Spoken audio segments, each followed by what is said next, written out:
G20 देश के समूह डिजिटल इंडिया इसको समझने के लिए लालायित रहते थे। सक्सेस को पूरी दुनिया ने प्रभावित किया है। डिजिटल लेन देन में आज हिंदुस्तान दुनिया का लीडर बना हुआ है। आदरणीय सभापति जी, हमें खुशी है आज 100 करोड़ से ज्यादा मोबाइल फोन मेरे देशवासियों के हाथ में है। आदरणीय सभापति जी, एक समय था हम मोबाइल इंपोर्ट करते थे। आज गर्व है मेरा देश मोबाइल एक्सपोर्ट कर रहा है। 5G हो, AI हो, IoT हो, उस तकनीक को आज देश बहुत तेज गति से अपना रहा है, उसका विस्तार कर रहा है। ड्रोन, इसका इस्तेमाल सामान्य जीवन में हो, सामान्य नागरिक की भलाई हो, हमने पॉलिसी में वो बदलाव किया और दवाइयां दूर सुदूर इलाकों में ड्रोन से पहुंचाने का काम आज मेरे देश में हो रहा है। साइंस और टेक्नोलॉजी के महत्व को आज खेत में मेरा किसान ड्रोन की ट्रेनिंग लेकर के खेती में ड्रोन का क्या उपयोग हो, आज मेरे गांव में दिखाई दे रहा है। जियो स्पेशल सेक्टर में हमने दरवाजे खोल दिए। ड्रोन के लिए एक पूरा नया विकास का विस्तार करने का अवसर हमने कर दिया। आज देश में यूएन जैसे लोग चर्चा करते हैं कि दुनिया में लोगों के पास अपने पास जमीन के घर के मालिकाना हक नहीं है। यूएन की चिंता है दुनिया। भारत ने ड्रोन की मदद से, स्वामित्व योजना से गांव में, घरों में उसका नक्शा और मालिकी हक देने का काम किया है। उसको कोर्ट कचहरी के चक्करों से और कभी घर बंद हो, कोई आकर के कब्जा कर न ले, सुरक्षा का एहसास दिया है। हमने टेक्नोलॉजी का भरपूर प्रयास कॉमन मैन के लिए करने की दिशा में सफलता पाई है। आज देश टेक्नोलॉजी के क्षेत्र में आधुनिक विकसित भारत के सपने में उसका महत्व हम समझते हैं और इसलिए ह्यूमन रिसोर्स डेवलपमेंट, इनोवेशन, इसका महत्व बहुत है और इसलिए दुनिया की एकमात्र फॉरेंसिक साइंस यूनिवर्सिटी हमारे देश में है।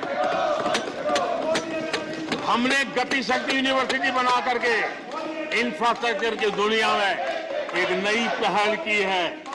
हमने एनर्जी यूनिवर्सिटी बना करके आज देश रिन्यूएबल एनर्जी के क्षेत्र में एक नया जंप लगाए।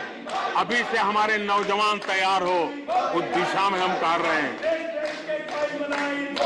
हमारे देश में टेक्नोक्रेट के तरफ, इंजीनियर्स के तरफ, साइंस के तरफ नफरत करने में कांग्रेस ने अपने शासनकाल में कोई कमी नहीं रखी है और साइंस और टेक्नोलॉजी को सम्मान देने में हमारे कार्यकाल में कोई कमी नहीं रखी है। ये हमारा रास्ता है।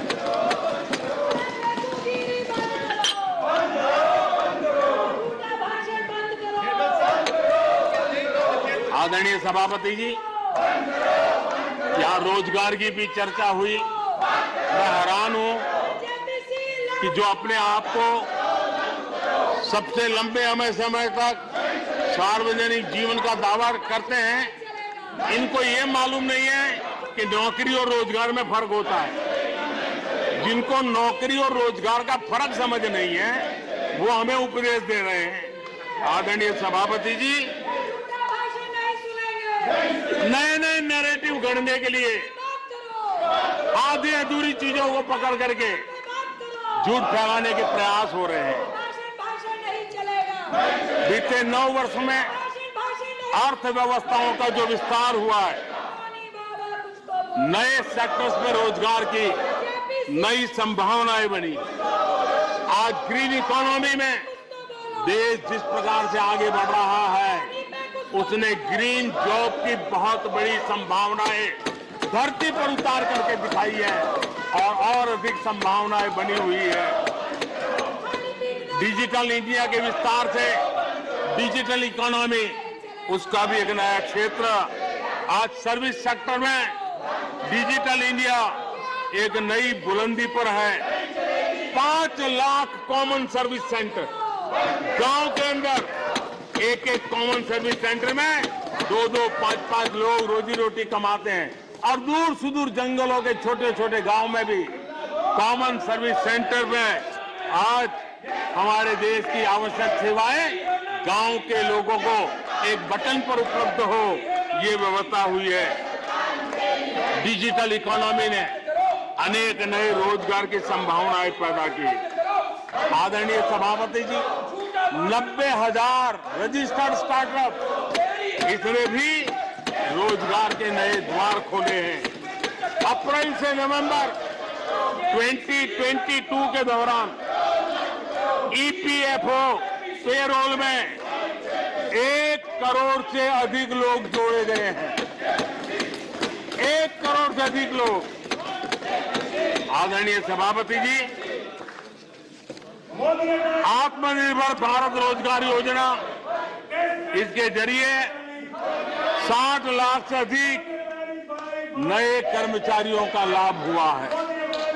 आत्मनिर्भर भारत अभियान के तहत हमने अपने उद्यमियों के लिए स्पेस, डिफेंस, ड्रोन, माइनिंग, कोल अनेक क्षेत्रों को खोला है, जिसके कारण रोजगार की संभावना में नई गति आई है।